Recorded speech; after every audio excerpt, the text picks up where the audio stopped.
WebMD ஒரு ChatGPT பார்த்துட்டு இந்த மெடிசன் போட்டால் சரியாக போயிடும், இதை தான் டாக்டர் கொடுக்க போகிறாங்க, நான் அதை போய் மெடிக்கல் ஷாப்பில் வாங்கிக்கிறேன் அப்படின்ற போடுற அந்த ஒரு ப்ராக்டிஸ் இப்போ கொஞ்சம் காமனாக இருக்குது. நீங்கள் சொல்லுங்கள், எந்த குறிப்பிட்ட வகையான ஃபுட் ஹேபிட்ஸ் வந்து லிவரை ரொம்ப டைரெக்டாக பாதிக்குது? இப்போது ஒரு ஐட்டம் இருக்குது, அது ரொம்ப பிடிக்கும், ஆசைக்காக எடுத்துக்கலாம், ஆனால் அது எவ்வளோ ஃப்ரீக்வன்சியில் எந்த நேரத்தில் எப்பெல்லாம் எடுக்கணும் அப்படிங்கிறதுல ஒரு செல்ஃப் கண்ட்ரோலும் லாஸ் ஆகிடும், ஒரு கவுண்ட்டும் வச்சுக்க மாட்டோம். இதே வந்து நம்ம நல்ல விஷயம் சொன்னாலும் சரி, லிவர் டிசீஸ்க்கு என்ன சார் நல்லது அப்படின்னு நீங்கள் கூகுள் பண்ணால் கூட காஃபி, பிளாக் காஃபி ரெண்டு எடுத்தால் நல்ல ஆன்டி ஆக்சிடென்ட்ஸ், காஃபி உடம்புக்கு நல்லது அப்படின்னு ஒரு ஜென்ரல் டாக்ல சொல்கிறோன்னு வச்சுக்கோங்க. லிவருக்கு நல்லதுன்னு சொன்னாங்களே அப்படின்னு போய் காஃபியாக எடுக்க வேண்டியது, அது என்ன காஃபின்னு புரிஞ்சுக்கிறது இல்லை. போய் எஸ்பிரஸோ அமெரிக்கானோ அப்படின்னு நல்லா பாலா ஊற்றி இவ்வளோ பெரிய கப் காஃபி 2 கப் சொல்லியிருக்காங்க அப்படின்னு பார்த்து இவ்வளோ பெரிய ஜார் குடிச்சிருப்பாங்க. ஸோ அதில் வந்து ஆக்சுவலாக 2 கப் கிடையாது, அதில் 16 கப் காஃபி இருக்கும். நான் இது எனக்கு பர்சனலாக நீங்கள் சொல்லும் போது எனக்கு பயங்கரமாக கனெக்ட் ஆகுது. எனக்கு வந்து சீஸ்னால் ரொம்ப பிடிக்கும். பட் எப்போல்லாம் நான் சீஸ் சாப்பிட்றேனோ எனக்கு உண்மையிலே டைஜஸ்டே ஆகாது, அஜீர்ணமே ஆகல, ப்ளோட்டடாக இருக்குது, தொடர்ந்து எனக்கு அஜீர்ணமாக இருக்குது. நிறைய இளைஞர்கள் சொல்லிக்கிட்டே இருக்காங்க. இதை சில பவுடர்ஸ்லாம் இருக்கும்,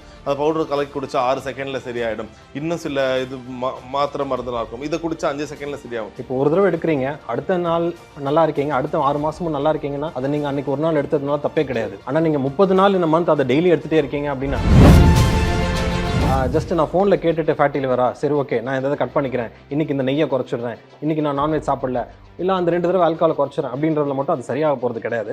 ஒருத்தருக்கும் அது டெய்லர் மேடு தான். இப்போ இந்த இடத்துல ஃபேட் படிஞ்சால் அதே அப்ளிகேஷன் ஹார்ட்டுக்கும் நடக்கலாம். So not only fatty liver, heart டிசீஸும் சரி, டயபெட்டிஸும் சரி, இதெல்லாம் ஒன்றா தான் பயணிக்கும். So fatty liver is just a tip of the iceberg. நான் இவ்வளோ பீர் தான் டாக்டர் குடிக்கிறேன் அப்படின்னா அதே பீர் தான்ப்பா, ஆனால் இவ்வளோ பெரிய பாட்டில் குடிக்கும்போது அதில் இருக்கிற ஆல்கஹால் கண்டென்ட்டும் இந்த சின்ன சைஸில் வர ஒரு விஸ்கி கண்டென்ட்டும் அந்த ரெண்டுத்தில் இருக்கிற ஆல்கஹால் கண்டென்ட் என்னமோ சேம் தான். ஜஸ்ட் பிகாஸ் இது டைல்யூட்ன்றதுனால அதில் கம்மியாக இருக்க ஆல்கஹால்ன்றது கிடையாது. You are taking more amount. Fried rice அதை வெளியில் ஏற்கனவே ஃப்ரை பண்ணி கோஆகுலேட் பண்ணிட்டீங்க, நீங்கள் மறுபடியும் அதை உள்ள ஃப்ரிட்ஜில் வச்சு ரீஹீட் பண்ணும்போது அதில் வந்து ஃபுட் பாய்சனிங் வரதுக்குண்டான சான்சஸ் கொஞ்சம் அதிகமாக இருக்கும். Same thing applies to egg, paneer, இந்த மாதிரி ஐட்டம்ஸ் எல்லாம். ஊறுகாய் is salted item, pickled item, அதெல்லாம் ப்ரிசர்வேட்டிவ்னு சொல்லுவோம். ஸோ அது வந்து ஃபுட்டு ரொம்ப நாளைக்கு இருக்கும். அதை வச்சு சாப்பிடும்போது கொஞ்சம் எடுத்துக்கலாம், அமௌண்ட் இவ்வளோ தான் நம்ம எடுப்போம். அதை நிறையா சாப்பிடும்போது அது கண்டிப்பாக குடலை பாதிக்கும். ஒரு காலத்துலலாம் 5 ரூபா 10 ரூபா பாக்கெட் மணியாக கிடைக்கிறதே பெரிய விஷயம். இப்போ அவங்களுக்கு வந்து அது 10 ரூபா தெரியாது, அவங்களுக்கு அது ஒரு லேஸாவோ பிங்கோவாவோ அதுதான் கணக்கு தெரியும். So they easily spend. இப்படி கடைக்கு போகிறாங்களா 10 ரூபாய்க்கு ஒரு சிப்ஸ், இங்கே வராங்களா 20 ரூபாய்க்கு ஒரு chips. Kids are childhood obesity has a huge relevance in future disease. Proteins எடுக்கிறாங்க, ஸ்டெராய்ட்ஸ் எடுக்கிறாங்க. ஸ்டெராய்ட்ஸ் கூட செகண்ட் வைக்கலாமே. வே ப்ரோட்டீனோ இல்லை ஜென்ரலாக நிறைய ப்ரோட்டீன் எடுக்கிறது லிவரை பாதிக்கும்.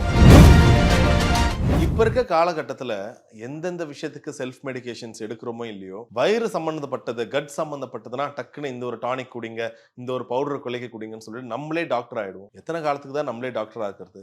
உண்மையாலே இந்த மாதிரி பிரச்சனைகளை ஒரு ஸ்பெஷலிஸ்ட் கிட்ட தானே கேட்டு தெரிஞ்சுக்கணும். அப்படிப்பட்ட ஒரு ஸ்பெஷலிஸ்ட் தான் நம்ம கூட இன்னைக்கு இணைஞ்சிருக்காரு. Very happy and glad to welcome doctor Vishnu Abhishek Raju, specialist in gastroenterology. Yes sir, வணக்கம். வணக்கம். வழக்கமாக காலங்காலமாக நம்ம டிவியை திறந்த உடனே ஒரு 2 விதமான அட்வர்டைஸ்மெண்ட்ஸ் வந்துகிட்டே இருக்கும். ஐயோ உங்களுக்கு நெஞ்சரிச்சலா, 10 செகண்டில் சரியாயிடும், 4 செகண்டில் சரியாயிடும், தொடர்ந்து உங்களுக்கு வயிற்று வலியா, இது பண்ணுங்கன்னு சொல்லிட்டு நம்மளுக்கு உடலில் இருக்க நிறைய பிரச்சனைகளுக்கு டாக்டர் அணுகிறத தாண்டி செல்ஃப் மெடிகேஷன்ஸ் இன்னும் அதிகமாகும். குறிப்பாக ஜீரண சம்மந்தப்பட்ட விஷயங்களாக இருக்கட்டும், இந்த லிவர் சம்மந்தப்பட்ட, கட் சம்மந்தப்பட்ட விஷயங்கள், டைஜஷன், இது எல்லாத்துக்குமே வந்து செல்ஃப் மெடிகேஷன்ஸ் வந்து ரொம்ப அதிகமாக இருக்கும். அதனால தான் காலப்போக்கில் என்ன ஆகும், சின்ன வயசுல இது எல்லாமே பண்ணிவிடுவாங்க. ஒன்று அவங்களுக்கு இது ரொம்ப பழக்கமாயிடும். இந்த பிரச்சனையா அந்த டேப்லெட் போடு, இதுவா இந்த சிறப்பை குடி, இதுவா இந்த ஜெலுசில் குடி, இந்த மாதிரி இந்த விஷயங்கள்லாம் உங்களுக்கு ஒரு 40-50 ஆனாலும் தொடர்ந்து இது பண்ணுவாங்க. மற்றவங்களுக்கும் அதையே சொல்லுவாங்க. இப்போ இருக்க காலகட்டத்தில் கட் ஹெல்த்தை பார்த்துக்க வேண்டியது எந்த அளவுக்கு முக்கியமாக மாறி இருக்கு? ஒரு 20 இயர்ஸ்க்கு முன்னாடி, இப்போ 2025, ஸோ எவ்வளோ விஷயங்கள் மாறி இருக்கு. முன்னாடி வந்து நம்ம ஸ்கூல் படிக்கிற காலத்தில் இந்த 90s கிட்ஸ்ன்னு பேசிக்கிறாங்க இல்லையா, 90s கிட்ஸ் early 2Kலாம் வந்து உங்களுக்கு ஒரு கைட்லைன்ஸ் கொடுத்துருப்பாங்க. பேரண்ட்ஸ் இப்படி வளர்ப்பாங்க, வாழை இலையை போட்டு இந்த மாதிரி கொஞ்சமாக அதை எடுத்துக்கோ, இவ்வளோ கூட்டு பொரியல் எடுத்துக்கோ, 3 கோர்ஸ் மீல்ஸ் எடுத்துக்கோ அப்படின்னு இருப்பாங்க. அதுவே நமக்கு வயிறு ஃபுல்லாக இருக்கும். அண்ட் மேக்ஸிமம் வீட்டிலே ஏதாவது செஞ்சு கொடுத்துருவாங்க. வெளியிலலாம் வாங்குறதுன்றதுக்கு உண்டான ஆப்ஷன்ஸ் கம்மியாக இருக்கும். நீங்கள் சொன்ன மாதிரி அப்போ ஏதாவது உடம்பு சரியில்லை அப்படின்னா அந்த கை வைத்தியம்னு சொல்லுவோம். நம்ம பாட்டி ஏதாவது கை வைத்தியம் கொடுப்பாங்க. அதுக்கு செட் ஆகலைன்னா இமீடியட்டாக பக்கத்தில் இருக்கிற டாக்டர் மீட் பண்ணுறதுன்றது common. Over the counter medicines medical ஷாப்பில் போய் வாங்குறது இதெல்லாம் கொஞ்சம் குறைவாக இருக்கும். நீங்கள் கேட்ட அந்த ஒரு கான்ட்ராஸ்ட் 20 வருஷம் கழிச்சு பார்க்கும்போது இந்த ஓவர் தி கவுண்டர் மெடிசன்ஸ் ஏதாவது ப்ராப்ளம் ஆச்சுன்னா WebMD ஒரு ChatGPT பார்த்துட்டு இந்த மெடிசன் போட்டால் சரியாக போயிடும், இதை தான் டாக்டர் கொடுக்க போகிறாங்க, நான் அதை போய் மெடிக்கல் ஷாப்ல வாங்கிக்கிறேன் அப்படின்ற போடுற அந்த ஒரு ப்ராக்டிஸ் இப்போ கொஞ்சம் காமனா இருக்கு. அண்ட் செகண்ட், இந்த பேரண்ட்ஸ் சொல்றது அந்த வாழை இலை சாப்பாடு, 3 கோர்ஸ் மீல்ஸ் அண்ட் வீட்ல செய்யற ஸ்நாக்ஸ், இதை ஃபாலோ பண்றது தவிர variety and peer pressure, friends எல்லாம் இப்படி எடுத்துக்கிறாங்க, இந்த ஆப்ஷன்ஸ் இருக்கு, இந்த அவுட்லெட்ஸ் இருக்கு, இங்கே தான் நான் ட்ரை பண்ணணும் அப்படின்னு ரைட் ஃப்ரம் சைல்ட்ஹுட் அந்த ஒரு early exposure to different variety of options and multiple available ஆப்ஷன்ஸை வந்து எக்ஸ்ப்ளோர் பண்ணுறதுக்கு உண்டான அந்த ஒரு மைண்ட் செட்டு மாறி இருக்கு. அந்த ஒரு டிசிப்ளின் அண்ட் ஹேபிட் ஃபார்மிங் அது வந்து கொஞ்சம் அடி வாங்குதுங்க. நம்ம வீட்டில் என்ன சொல்லி கொடுக்குறோமோ அதை மட்டும் ஃபாலோ பண்ணி ஒரு டிசிப்ளினை மெயின்டைன் பண்ணுவோம் அப்படின்ற அதில் ஒரு பிரேக் ஆகுறதுனால, எஸ் நீங்கள் சொல்கிற மாதிரி ஃபுட் ஹேபிட்ஸும் மாறுது, ஒரு டாக்டர் அணுகிற அந்த முறையும் மாறுது, எல்லாமே செல்ஃபாக பார்த்துக்கலாம், I know every thing, knowledge is abundant, நமக்கே எல்லாம் தெரியுமே, நம்ம பார்த்துக்கலாம் அப்படின்ற அந்த ஒரு ஆட்டிடியூடும் சேஞ்ச் ஆயிருக்கு. இதுதான் 20 வருஷத்துக்கு முன்னாடிக்கு இப்போ உள்ள வித்தியாசம் சொல்லலாம், both regarding food and medicine. In fact அந்த லிவர் சம்பந்தப்பட்டதா இருக்கட்டும், கட்டுன்னு சொன்னாவே ஃபுட்டு தான் அதிகமாக அதுக்கு ஒரு மெயின் விஷயமா இருக்கு. நீங்க சொல்லுங்க, எந்த குறிப்பிட்ட வகையான ஃபுட் ஹேபிட்ஸ் வந்து லிவரை ரொம்ப டைரக்டா பாதிக்குது? எப்படி லங்ஸ்ன்னு சொன்னோன்னே எல்லாம் ஸ்மோக்கிங் சொல்லுவாங்களோ, லிவர்னே ஆட்டோமேட்டிக்காக ஆல்கஹால் சொல்லுவாங்க. ஆல்கஹாலை தவிர்த்துருவோம், இட் ஆப்வியஸ்லி இட் அஃபெக்ட்ஸ், அது எல்லாமே தெரிஞ்சதே அதை எடுத்துக்கிறாங்க. தெரியாம என்னென்ன விஷயங்கள் நம்ம பண்ணிட்டு இருக்கோம்? மோஸ்டா வந்து இடம் பொருள் லெவல் தான். சே இப்போ ஒரு ஐட்டம் இருக்கு, அது ரொம்ப பிடிக்கும், ஆசைக்காக எடுத்துக்கலாம், ஆனா அது எவ்வளவு ஃப்ரீக்வன்சில, எந்த நேரத்துல, எப்பெல்லாம் எடுக்கணும் அப்படிங்கிறதுல ஒரு செல்ஃப் கண்ட்ரோலும் லாஸ் ஆயிடும், ஒரு கவுண்ட் வச்சுக்க மாட்டோம். பரோட்டா ரொம்ப பிடிக்கும் அப்படின்னா மாசத்துக்கு ஒரு தடவை சாப்பிட்றதுனால பெருசா ஒன்றும் கெட்டு போயிட போறது இல்லை. மாசத்துக்கு ஒரு தடவை சாப்பிட்டா பரவாயில்லன்னு நம்ம இப்போ ஒரு வார்த்தை சொல்லிடுறோம், இப்போ ஒரு மீடியா டாக்ஸ்ல நம்ம பேசிடுறோம். இதை கேட்ட ஒரு பேஷண்ட் வந்து ஒரு தடவை சாப்பிடலாம்னு சொல்லியிருக்காரு அப்படின்ட்டு போயிட்டு உட்காந்து 16 பரோட்டா நைட் 12 மணிக்கு உட்காந்து இவ்வளவு குழம்பு ஊற்றி சாப்பிட்டு அடுத்த நாள் ஃபுல்லா வயிறெல்லாம் பெரட்டி வாந்தி எடுத்து, இல்ல ஒரு கேஸ்ட்ரைட்டிஸ், அசிடிட்டி, அஜீரணமா இருக்குன்னு சொல்லலாம் இல்லையா, அந்த மாதிரி வந்து நிப்பாங்க. அது மாதிரி நம்ம நிறைய பேர் இருக்காங்க. நீங்க தான் மாசத்துக்கு ஒரு தடவை எடுக்கலாம்னு சொன்னீங்க, நான் எடுத்தேன். அதாவது அவர் அந்த ஃப்ரீக்வன்சியை வச்சுக்கிட்டாரு, ஆனா இடம் தப்பு, அந்த ஒரு எடுத்த ஒரு அளவும் தப்பாயிடுச்சு, அவர் அதை புரிஞ்சுக்கிட்ட விதம் தப்பாயிடுச்சு. இதே வந்து நம்ம நல்ல விஷயம் சொன்னாலும் சரி, லிவர் டிசீஸ்க்கு என்ன சார் நல்லது அப்படின்னு நீங்க கூகுள் பண்ணா கூட, காஃபி, பிளாக் காஃபி 2 எடுத்தா நல்ல ஆன்டி ஆக்சிடென்ட்ஸ், காஃபி உடம்புக்கு நல்லது அப்படின்னு ஒரு ஜென்ரல் டாக்ல சொல்றோம்னு வச்சுக்கோங்க. அசிடிட்டி இருக்கிற பேஷண்ட் போய் இந்த காஃபியா குடிச்சிட்டு வருவார், அவருக்கு அங்கே அது செட் ஆகாது, ஏன்னா காஃபி குடிச்சா நெஞ்செரியும், அவர் அதை அவங்க பேலன்ஸ் பண்ணல, லிவருக்கு நல்லதுன்னு சொன்னாங்களே அப்படின்னு போய் காஃபியா எடுக்க வேண்டியது, அது என்ன காஃபின்னு புரிஞ்சுக்கிறது இல்லை, போய் எஸ்பிரஸோ அமெரிக்கானோ அப்படின்னு நல்லா பாலா ஊற்றி இவ்வளோ பெரிய கப் காஃபி, 2 கப் சொல்லியிருக்காங்க அப்படின்னு பார்த்தா இவ்வளோ பெரிய ஜார் குடிச்சிருப்பாங்க. ஸோ அதில் வந்து ஆக்சுவலாக 2 கப் கிடையாது, அதில் 16 கப் காஃபி இருக்கும். நம்ம எது ஒன்று நல்லதுன்னு சொல்கிறோமோ அதை வந்து எந்த விதத்தில் எடுத்துக்கணும் அப்படிங்கிறதுல ஒரு சின்ன ஒரு லாஸ்ட் இன் டிரான்ஸ்லேஷன் சொல்லுவோம். நான் இது எனக்கு பர்சனலாக நீங்கள் சொல்லும் போது எனக்கு பயங்கரமாக கனெக்ட் ஆகுது. எனக்கு வந்து சீஸ்னா ரொம்ப பிடிக்கும், பட் எப்போல்லாம் நான் சீஸ் சாப்பிட்றேனோ எனக்கு உண்மையிலே டைஜஸ்டே ஆகாது. அது நான் மதியம் சாப்பிட்டாலும் சரி, நைட்டு சாப்பிட்டாலும் சரி, பட் சாப்பிடும்போது என்னால் கண்ட்ரோலே பண்ண முடியாது. ஐ ஈட் சீஸ், பட் அது எனக்கு ஒரு திரும்ப கார்லையோ பைக்லையோ போகும்போது அது டைஜஸ்டே ஆகாது, நைட் ஃபுல்லாக எனக்கு இருக்கும். பட் இது எப்படி எடுத்துக்கலாம்? நம்ம உடம்புக்கு இது சீஸ் அப்போ சுத்தமாக செட்டே ஆகாதுன்னு எடுத்துக்கலாமா? இல்லை டிபெண்ட்ஸ் ஆன் ஒருத்தருக்கு ஒரு மாதிரியா, இல்லை எல்லாருக்குமே குறிப்பிட்ட சில வகையான ஃபுட் வந்து இந்த மாதிரி ஆப்போசிட்டாக அஜிடேட் ஆகுமா சார்? இப்போ நான் உங்ககிட்ட ஒரு காட்டேஜ் சீஸ் எடுத்துக்கோங்க 30 கிராம் அப்படின்னா நீங்க என்னமோ யோசிச்சுட்டு இருப்பீங்க, ஆக்சுவலாக நம்ம பண்ணிருந்தோம், அது நல்ல விதமாக ஒரு 30 கிராம் எடுக்கிறதுனா நமக்கு நல்ல சோர்ஸ் ஆஃப் ப்ரோட்டீன் தான். ஆனால் டெய்லி அதே சீஸை வந்து ஒரு மொசரல்லா சீஸ் அந்த ஃபிளாட் சீஸ் எடுத்து அதை வந்து பீஸா பண்ணுக்குள்ளே வச்சு அதை ஃப்ரை பண்ணி சாப்பிடும்போது அந்த உள்ள இருக்கிற ப்ரோட்டீன்ஸோட தன்மை மாறிடுது, கோயாகுலேட் ஆயிடுது. அது உங்க ஸ்டமக்கு நல்லதில்லை. அதை பத்தின ஒரு விவரமும், அது நம்ம ஒரு ஃபுட்டு கிடையாது, அது நம்ம கடன் வாங்கின ஃபுட்டு தானே. அந்த சீஸ் அப்படின்றது வெளிநாட்டுல இருந்து வாங்கினது, அதோட அந்த எப்படி ப்ரிப்பேர் பண்ண, எப்படி சாப்பிடுன்றது. ஆனா எப்படி அவங்க ப்ரிப்பேர் பண்றாங்க, எப்படி அவங்க சாப்பிட்றாங்கன்றது நம்ம அப்படியே எடுத்துக்கிறது கிடையாது. அவங்க வந்து நீங்க பாரிஸ்ல போய் ஒரு சீஸ் பிரெட் கேட்குறீங்க, ஒரு சாண்ட்விச் கேட்குறீங்கன்னா கோல்டா கொடுப்பாங்க. வேற நாம என்ன பண்ணுவோம், அந்த கோல்டு ஸ்டோரியில் அந்த சீஸ் வச்சு பிரெட் கொடுத்தா நம்ம அதில் கொஞ்சம் சில்லி ஃபிளேக்ஸ் தூவி, மசாலாலாம் தூவி, அது அவன்ல வச்சு நல்லா சுட வச்சு அப்படி சாப்பிடும்போது அந்த மெல்ட் பண்ணும்போது அந்த சீஸோட தன்மை மாறிடுது. அதுல டபுள் சீஸ் அப்படிலாம் போகும்போது அப்பதான் கார்டியாலஜிஸ்ட் திடீர்னு ஒருத்தவங்க வருவாங்க, இவ்வளோ சீஸ் இவ்வளோ ஃபேட் சாப்பிட்டா ஹார்ட்ல இருக்கிற குழாய் பிளாக் ஆயிடுமே அப்படின்பாங்க. ஆக்சுவலா அதுல இருக்கிற நல்லது இருக்கு, ஆனா அதை எப்படி எடுத்துக்கிறோம் அப்படின்னு புரியாம நம்ம எடுக்கும்போது தான் நமக்கு தேவையில்லாத ப்ராப்ளம்ஸ். ஸோ இந்த ஃபுட்டை பற்றியே நான் நிறைய விஷயங்கள் கேட்குறோன்னு ஆசைப்படுறேன். ஏன்னா இப்போ நிறைய பேர் சொல்லுவாங்கல்ல சார், ஜீரணமே ஆகல, ப்ளோட்டடாக இருக்கு, தொடர்ந்து எனக்கு அஜீரணமாக இருக்குது, நிறைய இளைஞர்கள் சொல்லிக்கிட்டே இருக்காங்க இதை. ஆனால் அதுக்கான மெடிகேஷன்ஸ் அவங்க எடுக்கிறாங்களானா இல்லை, அதுக்கான ரெமெடி தேடுறாங்கன்னா இல்லை. அப்போதைக்கு எனக்கு இது பண்ணணும். இப்போ பேர் சொன்னோட தப்பு இல்லை நினைக்கிறேன். சில பவுடர்ஸ்லாம் இருக்கும், அந்த பவுடர் கலக்கி குடிச்சா 6 செகண்ட்ல சரியாயிடும். இன்னும் சில இது மாத்திரை மருந்துலாம் இருக்கும், இதை குடிச்சா 5 செகண்ட்ல சரியாகும். சில பேருக்கு அது ஒர்க் அவுட் ஆகும், சில பேருக்கு ஒர்க் அவுட் ஆகாது. But is it okay? It is really okay to take that. ஆனா அதுவே உங்களுக்கு ரிப்பீட் ஆச்சு, இப்போ ஒரு தடவை எடுக்கிறீங்க, அடுத்த நாள் நல்லா இருக்கீங்க, அடுத்த 6 மாசமும் நல்லா இருக்கீங்கன்னா அதை நீங்க அன்னைக்கு ஒரு நாள் எடுத்ததுனால தப்பே கிடையாது. ஆனா நீங்க 30 நாள் இந்த மந்த் அதை டெய்லி எடுத்துட்டே இருக்கீங்க அப்படின்னா சரி, ஏதோ சொல்ல ட்ரை பண்ணி இதை கூட தப்பா புரிஞ்சுப்பாங்க. வாரத்துக்கு நான் 2 நாள் தான் சார் எடுத்துப்பேன், நான் நான்வெஜ் சாப்பிட மட்டும் எனக்கு ஜீரணம் ஆகல சார், அப்போ மட்டும் நான் சாப்பிட்டு ஜீரணம் ஆகலன்னா இதை எடுத்துப்பேன் சார். பர்செப்ஷன் டிசார்டர் ஒன்று இருக்கு, அதாவது நமக்கு என்ன பண்ணுதுன்றதை நாம புரிஞ்சுக்கிறதுல வந்து ஒரு டிவியேஷன் நடக்கும். நீங்க ஆல்கஹால் குடிக்கிறவங்களே கேளுங்களேன், எப்பயாவது தான் குடிப்பேன் அப்படின்பாங்க. எப்பயாவதுன்னா வாரத்துல 3 நாள் தான். மாசத்துல நீங்க அந்த கணக்கு எடுத்து பாத்தீங்கன்னா மாசத்துல பாதி நாள் குடிக்கிறவங்களுக்கு பேர் எப்பயாவது குடிக்கிறது கிடையாது. எப்பயாவதுன்னா அர்த்தம் என்ன, மாதத்துக்கு ஒரு தடவை இல்லை 2 மாதத்துக்கு ஒரு தடவை தான் எப்பயாவது. பட் அவங்களே அந்த டெஃபினேஷனை சேஞ்ச் பண்ணிக்கிடுவாங்க. அதே மாதிரி தான் இந்த மெடிசனையும் எப்பயாவது ஒரு தடவை தான் எடுப்பேன்வாங்க. நீங்கள் ரொம்ப நோண்டி நோண்டி கேட்கும்போது தான் தெரியும் அது ரிப்பீட்டடாக இருக்கும். ரிப்பீட்டடாக இருக்கும்போது என்ன நம்ம மிஸ் பண்ணுவோம்னா, உடம்பு ஏதோ சொல்ல ட்ரை பண்ணுது, உள்ளதா அல்சர் இருக்குமா இருக்கும், உள்ளதா கட்டி உட்காந்துட்டு இருக்குமா இருக்கும், இன்ஃபெக்ஷன் இருக்கலாம், அதை அவங்க அப்படியே மேலாக்க மூடி மறைச்சிடுறாங்க. ஸோ ரூட் காஸை ட்ரீட் பண்ணல, அது உண்டாக்குற விளைவை மட்டும் தற்காலிகமாக இந்த பவுடரை ஊற்றியோ அந்த ஒரு சின்ன ஒரு ஆன்டாசிட் மாத்திரை போட்டோ மறைச்சிடுறாங்க. ரூட் காஸ் அங்கே ட்ரீட் ஆக மாட்டேங்குது. ஸோ அதனால தான் வந்து டாக்டர் அணுகுங்கன்னு சொல்றது. இட்ஸ் நாட் லைக் உங்களுக்கு எதாச்சுனாலும் உடனே எங்ககிட்ட ஓடிவாங்கன்னு சொல்ல வரல. பட் அந்த ஒரு டைம் பீரியட்னு இருக்கு இல்லையா, திருப்பி 2வது தடவை 3வது தடவை நடக்கும்போது நமக்கே ஒரு டவுட் வந்துடும். அதை வந்து புரிஞ்சுக்கிற தன்மை நிறைய பேருக்கு இருக்காது. இப்போ நீங்க ரொம்ப தைரியமான ஆளா இருப்பீங்க, என்ன வந்தா பாத்துக்கலாம் அப்படின்னு சொல்லிட்டு ஒரு பிரச்சனையோட 6 மாசம் உட்காந்துட்டு இருப்பீங்க. இன்னொருத்தவங்க ரொம்ப பயந்த மாதிரி இருப்பாங்க, ஒரு தடவை தான் அசிடிட்டி வந்திருக்கும், உடனே அடுத்த செகண்ட் வந்து டாக்டர் கிட்ட வந்துருப்பாங்க. ரெண்டுமே ஒரு எக்ஸ்ட்ரீம்ஸ் தான். ஒன்னு ஹெல்த் ஆங்ஸைட்டி, இன்னொன்னு ஹெல்த் நெக்லெக்ட். ரெண்டுமே தப்பு தான். ஸோ எதுவாக இருந்தாலும் ஒரு 24 மணி நேரத்துக்கு மேல கடந்துருது, ஒரு 3வது நாளும் நடக்குது, 2வது தடவை 3வது தடவை நடக்குதுனாலே ப்ரொஃபஷனல் ஒப்பீனியன் வாங்குறதுன்றது தப்பான ஒரு விஷயம் கிடையாது. இப்போ இந்த வார்த்தை வந்து ரொம்ப ஃபேமஸான வார்த்தை, ஃபேட்டி லிவர். இது வந்து அட்வர்டைஸ்மெண்ட்ல காட்டுறதாலும் சரி, நிறைய பொருட்கள் இந்த மாதிரியான ஒரு டேப்லெட் இருக்கு, இதை போட்டா இதுல வந்து புஸ்ன்னு வரும், நீங்க அதை குடிச்சா ஃபேட்டி லிவரே காலி ஆயிடும், இப்படி அட்வர்டைஸ்மெண்ட் எக்கச்சக்கமா பார்க்க முடியுது சார். நான் ஒரு என் பர்சனல்ல இருந்து ஒரு எக்ஸாம்பிள், என்னோட பிரதருக்கு வந்து ஆக்சிடென்ட் ஆச்சு. அப்போ அவருக்கு வந்து இந்த எக்ஸ்ரே அந்த இதுலாம் எடுக்கும் போது டாக்டர் என்ன சொன்னாங்க, ஃபேட்டி லிவர் இருக்கு. ஸோ அவருக்கு கொஞ்சம் ஸ்டவுட்டா இருக்கிறதால என்ன சொல்லுவாங்க, நாங்கள் எல்லாம் நினைச்சிட்டோம் ஓகே கொஞ்சம் குண்டா இருக்கிறாரு. கரெக்டாக ஒரு 2-3 மாசத்துல என்னோட இன்னொரு ரிலேட்டிவ் ஒருத்தருக்கு, அவர் கொஞ்சம் ரொம்ப லீனா இருப்பார்.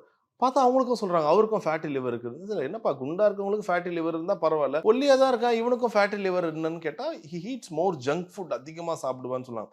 ஸோ ஃபேட்டி லிவருக்கும் வெயிட்டுக்கும் சம்பந்தம் இருக்கா, இல்லை எப்படி கண்டுபிடிக்கலாம்? இது வந்து ஒரு ஸ்க்ரீனிங் பண்ணும் போது தான் எங்களுக்கு தெரியுது. நார்மலாக எப்படி சார் கண்டுபிடிக்கலாம்? நார்மலாக ஃபேட்டி லிவருக்கும் வெயிட்டுக்கும் ஒரு 80 to 85% ஒரு கோரிலேஷன் இருக்க தான் செய்யும். ஆனால் ஒரு 20% ஆஃப் த பேஷண்ட்ஸில் ஒல்லியா இருக்கிறவங்களுக்கு கூட நாங்கள் ஃபேட்டி லிவர் பார்க்குறோம். ஃபேட்டி லிவருங்கிறது ஒரு பெரிய ஸ்பெக்ட்ரம், சின்னதில் ஆரம்பிச்சு பெருசு வரைக்கும் இருக்கு. சும்மா மைல்டு ஃபேட் இருக்கிறது எல்லாமே வந்து நான் அந்த ஃபேட்டை கரைச்சிடணும் அப்படின்றது கிடையவே கிடையாது. உங்களுக்கு எடுத்தாலும் எனக்கு எடுத்தாலும் லைட்டாக இருக்கலாம். அதை டெஸ்ட் பண்ணி அதை வந்து இவ்வளோ பர்சன்டேஜ் ஃபேட் இருக்கு, அதனால இவ்வளோ டேமேஜ் இருக்குன்றதுக்கு டெஸ்ட் இருக்கு. அது நீங்க சொல்ற மாதிரி ஜஸ்ட் நான் ஃபோன்ல கேட்டுட்டு ஃபேட்டி லிவரா, சரி ஓகே நான் இதை கட் பண்ணிக்கிறேன், இன்னைக்கு இந்த நெய்யை குறைச்சிடுறேன், இன்னைக்கு நான் நான்வெஜ் சாப்பிடல, இல்லை அந்த 2 தடவை ஆல்கஹாலை குறைச்சிடும் அப்படின்றதுல மட்டும் அது சரியாக போகிறது கிடையாது. ஒருத்தருக்கும் அது டெய்லர் மேடு தான். இப்போ 100 பேஷண்ட்ஸ் பார்க்குறோமா, 100 பேருக்குமே வித்தியாசமான ஒரு ஒப்பீனியன் தான் கொடுப்போமே தவிர 100 பேரையும் சேர்த்து உட்கார வச்சுட்டு உங்க எல்லாருக்குமே ஃபேட்டி லிவர், நீங்க எல்லாருமே இந்த டயட்டை ஃபாலோ பண்ணுங்க, நீங்க எல்லாருமே இப்படி இருங்க, இப்படி ஓடுங்க, இந்த எக்ஸசைஸ் பண்ணுங்க, no it doesn't happen like that. எந்த ஏஜ் குரூப்ல ஒரு பேஷண்ட்டோடது அவங்களோட டைம் எவ்வளோ இருக்குது, அவங்களால எவ்வளோ எக்ஸசைஸ் பண்ண முடியும், எவ்வளோ தூரம் அவங்க பசியை பொறுத்துக்க முடியும், இதை பொறுத்து தான் ஒருத்தருக்கும் அட்வைஸ் இருக்கும். ஸோ அந்த ஒன் சைஸ் ஃபிட்ஸ் ஆல் அப்படின்ற அந்த ஒரு ரெடிமேட் அட்வைஸ் கண்டிப்பாக கிடையாது. Okay, what causes actually fatty லிவருக்கான ஒரு மிக முக்கிய காரணமாக பார்க்கறது என்ன? வாய் தான். சாப்பிட்டுட்டு செலவழிக்காம சும்மா உட்கார்றதா மோஸ்டா 85% ஆஃப் த டைம். இதுல நம்ம ஜெனட்டிக்ஸ், நம்மளோட உடல் வாகு, அப்படி நம்மளோட பரம்பரையிலேருந்து இப்படி நமக்கு தொப்ப வர மாதிரி தான் ஒரு நம்ம ஜீன்ஸும் இருக்குன்னு சொல்றதெல்லாம் ஒரு காரணமா இருந்தா கூட மோஸ்ட் ஆஃப் த டைம் உள்ள போடுற இதை வந்து செலவழிக்காட்டி. ஸோ சே ஃபார் எக்ஸாம்பிள் நீங்க வந்து 4000 கிலோ கேலரி இப்போ ஒரு நாளைக்கு சாப்பிட்றீங்க, ஆனா நீங்க பண்ற எக்ஸசைஸ் 300 கேலரி, அண்ட் நீங்க அப்படி இப்படி நடக்கிறதுல ஒரு 1500 செலவாயிடும்.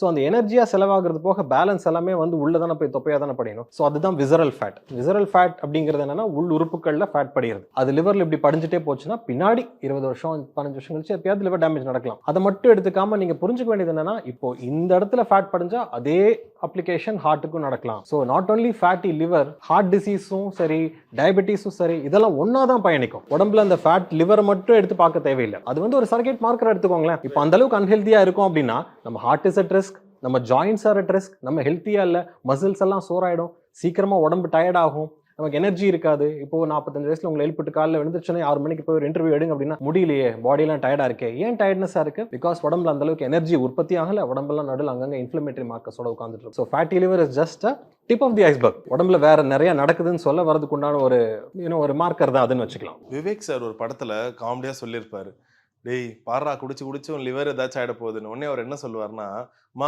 ஆண்டவனுக்கே தெரியுமா மனுஷன் குடிப்பான்னு, அதனாலதான் 1க்கு 2ஆக இருக்கணும்னு 2 வச்சிருக்காமா லிவர்னு சொல்லுவார். இது எதுக்காக சொல்றேன்னா, நிறைய பேர் இது வந்து டேக்கன் ஃபார் கிராண்டடா எடுத்துப்பாங்க. ஹார்ட்டுக்கு ஒரு பிரச்சனைனா டக்குன்னு போயிடுவாங்க.